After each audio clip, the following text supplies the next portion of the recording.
اٹک کی تحصیل جنڈ میں خودکش بمبار کو روکنے والے بہادر شہری لیاقت خان شہید کی نماز جنازہ ادا کر دی گئی۔ لیاقت خان شہید کی نماز جنازہ اٹک پولیس لائن میں ادا کی گئی۔ گدی نشین پیر چورا شریف سید سعادت علی شاہ نے نماز جنازہ پڑھائی۔ اہل علاقہ نے کثیر تعداد میں شرکت کی۔ قبل ازاں وزیر اعظم محمد شہباز شریف نے پنجاب اور خیبر پختونخوا کے بین الصوبائی علاقے جنڈ اور خوشحال گڑھ پل پہاڑ کے قریب دہشت گردی کی بڑی کارروائی ناکام بنانے والے بہادر شہری شہید لیاقت کو زبردست خراج تحسین پیش کیا۔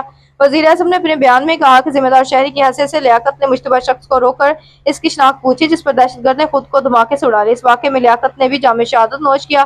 ان کا کہنا تھا کہ شہید لیاقت کی بروقت بہادری نے بڑے جانی نقصان کو روک دیا اور ان کی لازوال قربانی ہمیشہ یاد رکھی جائے گی۔ شہید لیاقت نے غیر معمولی جرائت، فرض شناسی اور حب الوطنی کی اعلیٰ مثال قائم کی۔ وزیر اعلیٰ پنجاب مریم نواز شریف نے جان پر کھیل کر خودکش بمبار کو روکنے والے جنڈ کے دیہاتی کو خراج تحسین پیش کیا۔ مریم نواز نے شہید لیاقت کے خاندان سے اظہار ہمدردی کیا اور کہا شہید لیاقت کی قربانی کو ہمیشہ یاد رکھا جائے گا۔ پنجاب کو محفوظ بنانے اور شہریوں کے تحفظ کے لیے ہر ممکن اقدام کریں گے۔